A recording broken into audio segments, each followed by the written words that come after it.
I 25F am getting married to my fiancé, 29 male, in May.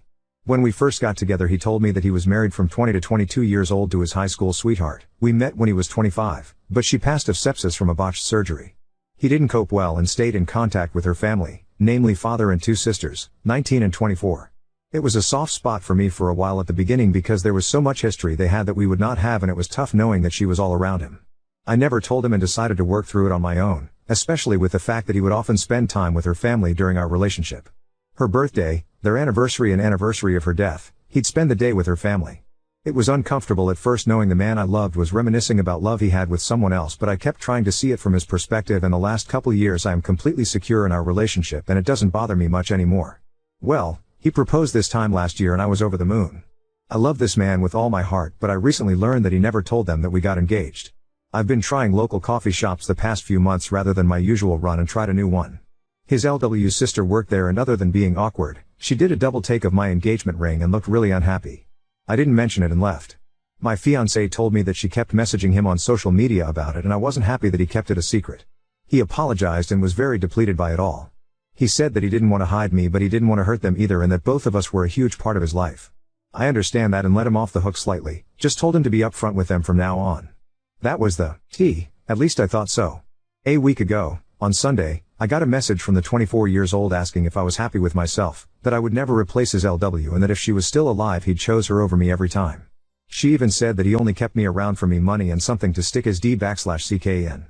I ignored it, but I can't say that it didn't affect me. When you're in my position, all these points are ones you have to work through, and it's not easy to get over those insecurities. It feels like a knock in the teeth when they're used against you. I mentioned it to him and he comforted me and reassured me. He said he'd set boundaries with her and I'd never have to hear from her again. Fine by me. That was until I found my car with WH/re and grave robber smeared in red paint. I had saved for this car for a year and it was expensive, very expensive. The tires were slashed and the windows cracked. I asked the store a few doors down for their CCTV camera footage of that night, but it was blurry and didn't catch much. It did manage to catch half a license plate though, and the color and make of a car. It was his LW's youngest sister's car. I told him I was filing a police report and he asked me to hold off until he talked to them first. I told him no, but I would if they paid for the damages, and apologized to my face. He set up the meeting for last night and it didn't go well, to say the least. Everyone was shouting. The sisters told me they, yes both of them, had nothing to be sorry for and that I should leave their family alone, including my fiancé and their family. He told them that it wasn't fair to him to be lonely forever and that he'd hope they'd be supportive of him finding love again. They told him he was betraying LW and that he never loved her if he'd marry someone else. They didn't have a problem with him having a new GF because he'd realized she was the only one for him and get tired of me. Now that hadn't happened, they were putting their foot down, and the youngest told him to tell me that they were right and that he'd never love anyone like LW. My fiancé broke down at the table. I picked him up and made us leave.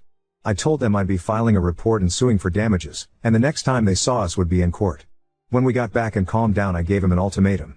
Either he cuts contact or we call of the wedding and go out separate ways.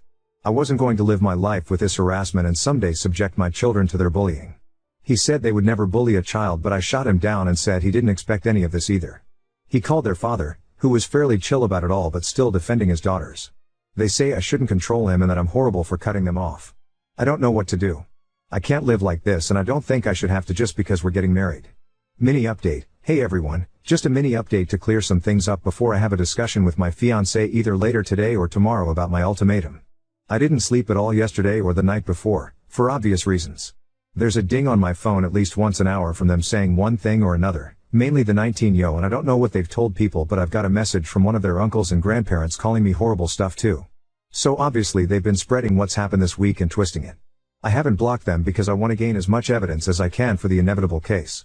Regardless of any outcome with my fiancé, I will be suing and filing a criminal case for harassment and vandalism and looking for a restraining order. I just haven't had the mental fortitude to do so yet. I'm hoping my fiancé will help me. I haven't spoken to my fiancé since the argument at the table, other than to tell him they go or I do. It was my choice to give him a couple days space to come to terms with everything, and I will see. Contact him when I'm ready. All of this, from the first message till now, has been a week. It's a huge weight to contemplate leaving people you've known for 15 years and who you grew up with. He did set hard boundaries with the sister from the coffee shop, as I've seen the messages. He said, paraphrasing, "You have no right talking to Op at all if this is how you're going to behave. She doesn't deserve this and you've gone too far. Why are you being like this?" And she responded with more name calling and back and forth. He ended by saying not to message me again and to make sure everyone else does the same. I was happy with that. At this point only one person in that family had an issue, to my knowledge, so it was silly to have him cut all of them off. It may not be enough for some, but it was enough for me to feel safe and comfortable. For those saying he needs therapy and counseling, he's already getting it. He's been getting it since before we even started dating after an incident at work. I don't know about any of their family though. The first time I had a conversation with any of them was that night. Some people are wondering what LW died of, and it was a botched weight loss surgery where she died of sepsis. People were wondering if he was somehow the reason behind the surgery, hence the family's insane reaction, but he was not in the slightest. He likes bigger women and wouldn't pressure something like that onto her, speaking from experience. I also want to clear up the not calling the police about the car thing. It was entirely my idea to not file charges in exchange for a face-to-face apology and damage payment. He only wanted me to wait so that he could talk to her to see if she regretted it and then have her father pay the damages. At the time, we thought it was just the 19-year-old that smashed up my car, not both daughters. Neither of us wanted to ruin her life. When I found out it was both of them, it was full steam ahead. Thank you all for your messages and hopefully I'll have a positive update for you tomorrow. Edit, I chose for him to take this space apart, it's not him being indecisive. I said to take time and that I'd reach out so that his decision is thought out. It's for me. I don't want to be chosen only to be 3 kids down the line and stuck in a resentment-filled marriage. It's for me. Please understand that. Update 1. I texted him saying I thought it was time to discuss this and he was back at home not a half hour later. He'd been staying with a friend the couple nights we had no contact. We sat on our bed to talk because my back is sore from all the packing and I wasn't gonna force myself to sit at the table. Before we even got to talking he asked if we could cuddle for a minute. It definitely took some of the weight off and we were able to talk like a couple and not awkward strangers because, regardless of some people's beliefs, we do love each other and it took me a very long time to feel confident in that fact. Before anyone calls me a doormat again, no, I was still sure I would stick to my ultimatum. The first thing I asked was if he felt he had enough time to make his decision and he said he didn't need time. He was very shocked and bewildered at how so much could change in just a week and how everything he knew was shook up that he couldn't think and went numb. He did apologize that he didn't take a more defensive stance at the cafe and he doesn't want to make excuses for it. An explanation was that he genuinely didn't expect such a vitriolic response. He hid the engagement because he knew they weren't over LW's death and would be upset at the news. It wasn't like I would feel upset by them not knowing, which I wasn't really. He's known these girls since before they were in double digits and he would never have thought them capable of it. It came so far out of left field that he froze. I asked him if there was any possibility that either of them had a thing for him and he looked very confused and disturbed. I said how I've had people tell me it's not uncommon for siblings to do this after loss and he thought on it. Turns out you were right. He said the 24-year-old, about 8 months after LW's death made a move and tried to kiss him. He immediately left and told her mother about it. Mother and father are divorced now but weren't then. She was a minor at the time and messaged him saying she would be 18 soon so it wasn't a big deal. Her mother made her see the school counselor and didn't allow her to be alone with him for a while. It was years ago so he'd forgotten it even happened. He said he was sure that wasn't the case now because it had been so long but I'm not so convinced. Not that it matters anymore. He opened up his Facebook and gave it to me to read. 24-year-old had been messaging him which he ignored. She ranged from telling him off to crying and saying how betrayed the family was to trying to manipulate him against me. He said he was sure that he needed to put them behind him, and had been thinking it on and off since he proposed, but couldn't bring himself to do it. After this week, the fire was lit and he knew what he had to do. It was all just abstract until suddenly it was very real. He asked me how I've been coping and I told him. I felt like I'd done everything right but somehow things turned out worse than if I'd been the jealous type and stopped their contact at the beginning. I tried to be understanding and put in so much effort to be secure in myself and our relationship only for everything I worked on to be thrown in my face like I was a mistress that was cheating with him. He didn't blink the entire time and just listened. He said he should have been more observant and realized I was struggling with this so that he could help me but I've always been the strong one so he neglected to and he'll do better. As I've said in a few comments now, his parents had him in their late 40s and are retired. He hates to involve them in negativity but I was stunned, and he said he's been talking to them about this since the first Facebook message. They were very understanding but his father took a tough love approach. He said the best quote I think I've ever heard. Get your act together before the jig is up. They offered to come stay for a while and help us move. I don't think that's necessary but I really appreciated the thought. On the subject of moving. I made it clear that I would not be living in this house any longer than I had to and he completely agreed. His parents offered to find us a place in their state if we wanted to have more of a support network and I'm honestly considering it after all this. They're only a state away from my own family so we'd be a lot better off. His job is remote and I should be able to find work there easily enough. I've been in contact with a friend who's a mechanic and they've quoted me between 1-2K for the damages, but that's in a cost estimate as a discount. A few people have said to get a real statement and to shop around. The real cost is between 4-5K and that's just for the noticeable damage. My friend thinks they've done something to the engine, so thank God I couldn't drive it anywhere. He thinks I may be entitled to a replacement car altogether. If so, I will be sure to sue for it, and that's not going to be cheap. After all the emotional things were discussed, he mentioned when would I be comfortable enough to go to the police. I made clear he was okay with that or I'd go on my own.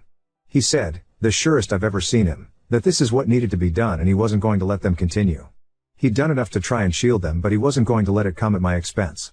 I'm currently in the bath frothing in bath bombs, but will be going to the station as soon as I'm done. He's downstairs right now printing out the new quotes from the mechanics and the messages 24Yo sent him over the past couple days so we can go prepared.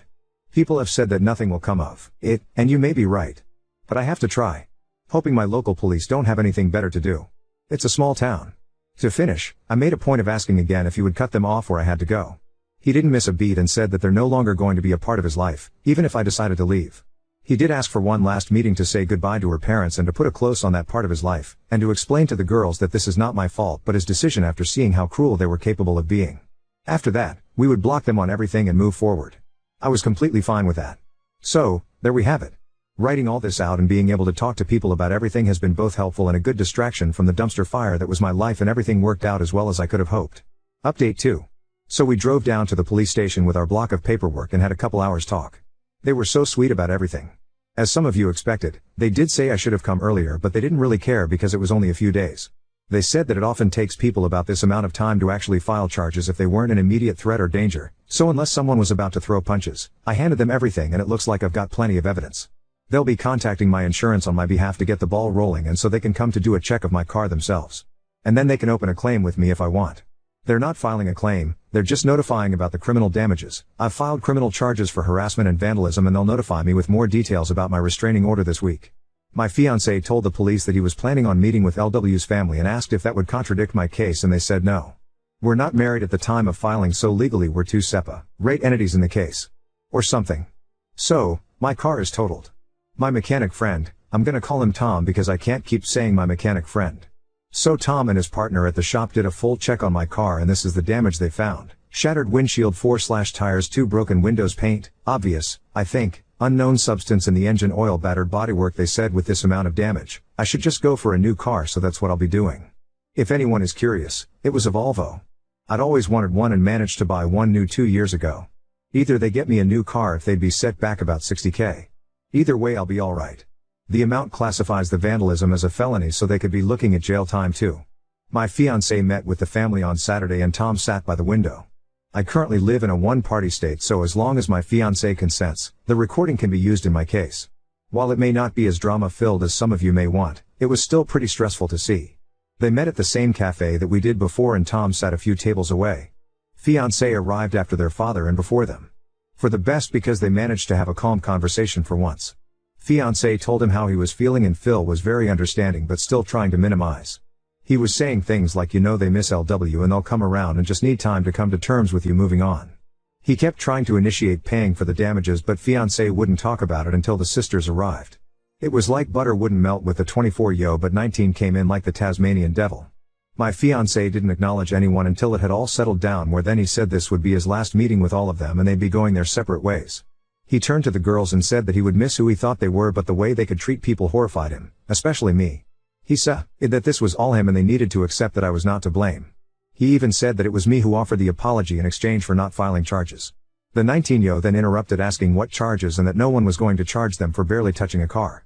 She was a deer in headlights when he asked what they'd done to the engine oil, and the two looked at each other. Seems they didn't expect me to find that out. Cue up the groveling. 24Yo actually tried to touch his hand and told him he had to stop me pressing charges because this would ruin her and interfere with 19Yo's college. He said it was too late and the cops should be issuing a warrant soon. It can take a few days. I thought it was an instant thing, but apparently not. This is when their dad got involved again and said for everyone to calm down and fix this like adults. Now he wants his girls to be adults. I see. He asked if fiancé would convince me to drop the charges in exchange for that apology and he'd pay the damages. When my fiancé said it was $60K, the eyes he gave to those women would shave the hair off a cat. The video wasn't the best, but I swear I could see the color drain from their faces. I may sound awful, but I enjoyed it. Call me what you will. They kept going on about apologizing and that they'd pay, but he just said it was too late and he was done. He tried to be civil, but they were the ones that wouldn't let it go. 24Yo actually asked him to set up a meeting with me so they could get to know me and put it all behind us. He didn't reply, and after the silence they piped up again like, so she won't even meet us? So she's behind all this because she doesn't want us around. We'll see about that. Not using exact quotes because I don't know if I'm allowed, so not risking it, things like that. They went on and frankly it was funny more than hurtful. But they did incriminate themselves more and more for my harassment case, and the nail in the coffin was when 19 Yo said if we can do that to a car, imagine what else we could do. That, my friends, is both a confession and a threat of bodily harm. My fiancé said one loud stop before wishing Phil well and telling the girls to not come near me. He then got up and left. That's where the recording ends because we wouldn't be able to use anything afterwards anyway. As for moving, we're pretty much all packed up and have a truck coming on Friday. We'll be staying with his parents until we find a place. We're looking at buying this time but might get an RV in the meantime so we're not all stepping on each other. I doubt his parents would mind at all, but this is the last update for a while I think. I have a wedding to finish, a venue to change, new invites etc. and less than 2 months to do it. Send help. But thank you all for being ears and helping me get through this. If only to distract me from ruminating and digging a huge mental hole. Update 3: calling the past few months a roller coaster wouldn't quite do it justice. A lot has happened and I hope I don't leave anything out. Here goes. So, first off, we've moved away. We're only a couple towns over from my husband's parents, legally, but we kinda just live in their backyard and my own or the next state over. Hallelujah. It's been really great living in our new RV and we've been able to take small trips now and then too, which has been great for a breather. Took a chunk out of our house savings but we're not too worried about it. Looking for a house has been fun too. I can't speak to what might have happened but by a stroke of luck, the warrants came through the day before our moving day and the sisters spent the whole move in police custody. I'm sure it was not as formal as cuffs and interview rooms but I like to imagine it that way. So we didn't have to deal with any drama that for sure would have happened otherwise. As I said before, we didn't block them because we wanted to keep the line open for more evidence and boy was TH at a good idea. 19 Yo has only now stopped sending me messages. Started off pleading and hoping for a meet-up, then went on to calling me names and such for trying to ruin her life, but the past few weeks have been pure rage which has been draining if entertaining. She says she'll find me and I'd better watch my back blah blah blah. My printer has been working overtime, as you can imagine. So many receipts to give my lawyer. 24 Yo is still working on my husband but it reached ahead a few days before the wedding. We should have changed the dates but it just wasn't feasible. We had family from all over that had taken time off work and we really wanted everyone there after all that happened. She tried to call my husband over a dozen times and actually left 2 voicemails. She was crying and hyperventilating saying how she didn't want to lose him. For those of you who said she still had a thing for him, ding dong.